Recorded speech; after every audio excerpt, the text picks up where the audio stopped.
बहुत समय पहले किसी जंगल में बहुत सारे जानवर रहते थे। उस जंगल का राजा गजराज सिंह बहुत न्यायप्रिय था। उसने जंगल में एक अदालत भी बनाई हुई थी, जिसका संचालन वो खुद करता था। उसी जंगल में एक टुनटुन नाम का छोटा जिराफ भी रहता था। टुनटुन के पास मोर का एक जादुई पंख था, जिसे लगाकर टुनटुन मोर की तरह आसमान में सैर के लिए जाता था। इस वजह से उसमें बहुत घमंड आ गया था। जंगल में कोई ऐसा जानवर नहीं है जो मेरी तरह उड़ सके। ऐसे ही बहुत दिन बीत गए। फिर एक दिन टुनटुन गजराज की कोर्ट में आया और बोला, महाराज, कालू बंदर ने मेरा जादुई मोर का पंख चुरा लिया। आप मुझे मेरा पंख वापस दिलवाइए। लेकिन तुम ये कैसे कह सकते हो कि ये चोरी कालू बंदर ने ही की है? उसने कुछ दिनों पहले ही मुझसे कहा था, टुनटुन, तुम्हें अपने जादुई पंख पर बहुत घमंड है ना? देखना, जल्द ही कोई तुम्हारा जादुई पंख चुरा लेगा। इसीलिए मुझे लगता है कि ये चोरी कालू बंदर ने ही की है। ये सुनकर गजराज ने अपने मंत्री चंटू बाज से कहा, चंटू, जल्दी जाओ और कालू बंदर को कोर्ट लेकर आओ। चंटू उड़कर वहाँ से चला गया और कुछ ही देर में कालू बंदर को साथ लेकर अदालत लौट आया।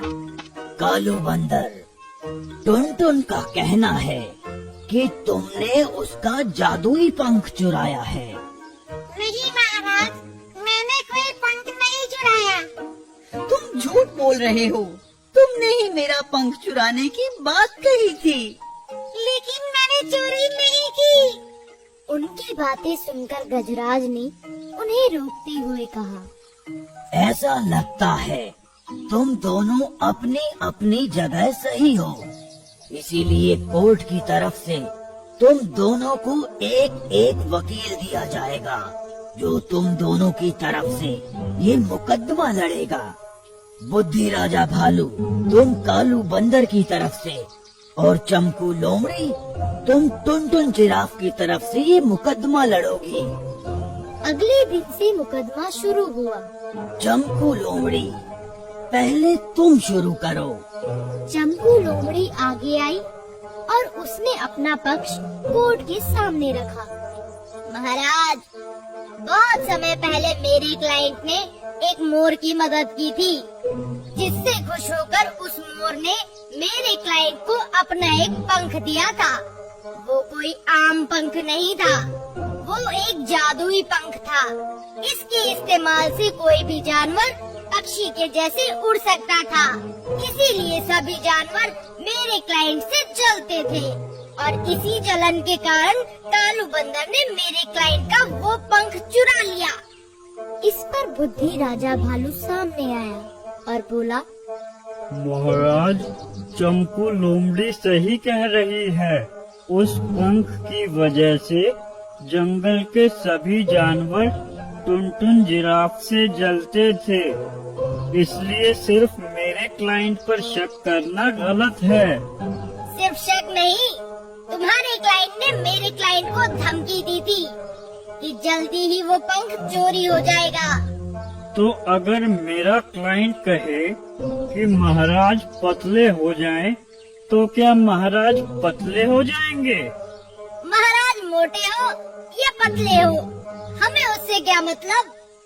तुम हमें हमारा जादुई पंख वापस दो। हमारे पास कोई जादुई पंख नहीं है।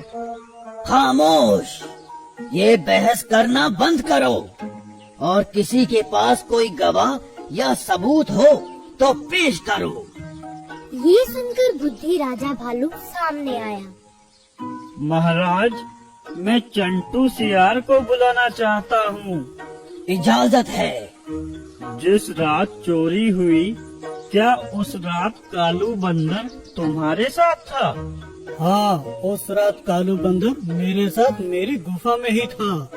ये सुनकर बुद्धि राजा पीछे हट गया और फिर चंपू लोमड़ी आई और चंटू से सवाल जवाब करने लगी। चिंटू सियार, अभी तुमने ये गवाही दी कि चोरी की रात कालू बंदर तुम्हारे साथ था, लेकिन क्या कोई तुम्हारे लिए ये गवाही दे सकता है कि तुम उस रात अपनी गुफा में ही थे? नहीं, लेकिन मैं अपनी गुफा में ही था।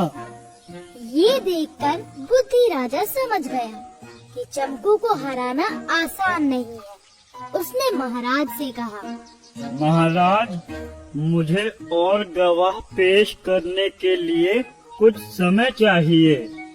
ठीक है, इस मुकदमे की कार्यवाही हम 2 दिन बाद करेंगे। गजराज के ऐसा कहने पर सभी वहाँ से चले गए। टुनटुन जिराफ जादुई पंख से दूर होकर बहुत दुखी था, इसीलिए उसने चंपू लोमड़ी से कहा, चंपू, मुझे मेरा पंख वापस चाहिए। तुम बेशक झूठ बोलो या जो मर्जी करो, पर मुझे मेरा पंख चाहिए। टुनटुन के ऐसा कहने पर चंपू ने कुछ नकली गवाह और सबूत इकट्ठे किए और 2 दिन बाद गजराज के सामने एक एक कर उन सभी गवाहों और सबूतों को पेश कर दिया। महाराज, मैंने कालू बंदर को टुनटुन की गुफा से वो पंख लेकर निकलते देखा था। सर, कालू बंदर जादुई पंख लगाकर आसमान में मेरे साथ उड़ रहा था। योर ऑनर, टुनटुन की गुफा से हमें कालू बंदर की पूंछ के बाल मिले हैं। सभी गवाहों और सबूतों को सुनकर गजराज ने कालू बंदर से कहा, कालू बंदर, क्या तुम्हारे पास अपनी बेगुनाही साबित करने का कोई गवाह या सबूत है? नहीं महाराज, मेरे पास कोई गवाह नहीं है। फिर तो मुझे फैसला सुनाना पड़ेगा। लेकिन मैंने चोरी नहीं की। बोलने का समय खत्म हो चुका है कालू बंदर, अब फैसला सुनाने का समय है और सभी गवाहों और सबूतों को ध्यान में रखते हुए मैं ये फैसला सुनाता हूँ कि तभी उन्हें एक आवाज आई। रुक जाइए महाराज। ये सुनकर महाराज रुक गए और फिर सभी ने मुड़कर देखा तो थोड़ी दूरी पर एक बहुत बड़ा और सुंदर मोर अपने पंख फैलाए खड़ा था। कालू बंदर ने कोई चोरी नहीं की, वो पंख मैंने चुराया है। क्या? लेकिन क्यों? मैंने तुम्हारी अच्छाई को देखकर तुम्हें वो जादुई पंख दिया था, लेकिन उस पंख ने तुम्हें घमंडी बना दिया और आज तो तुम इतने लालची बन गए कि तुमने झूठ का इस्तेमाल कर कालू बंदर को चोरी के इल्जाम में फंसा दिया। इसीलिए मैं तुमसे अपना जादुई पंख वापस लेता हूँ। ये सुनकर टुनटुन समझ गया कि उससे कितनी बड़ी गलती हो गई और पछतावे के कारण उसकी आंखों से आंसू निकलने लगे। मयूर की बात सुनकर महाराज ने कालू बंदर को छोड़ दिया और अदालत में झूठ बोलने के कारण टुनटुन को सजा सुनाते हुए कहा, टुनटुन, मैं तुम्हें 3 साल की सजा सुनाता हूँ और चंपू लोमड़ी, तुमने भी मेरी कोर्ट में झूठे गवाह और झूठे सबूत पेश करने की गलती की है, इसलिए मैं तुम्हें भी 3 साल की सजा देता हूँ। इस तरह गजराज हाथी ने कालू बंदर को छोड़ दिया और टुनटुन जिराफ और चंपू लोमड़ी को सजा देकर वो एक न्याय प्रिय राजा साबित हुए।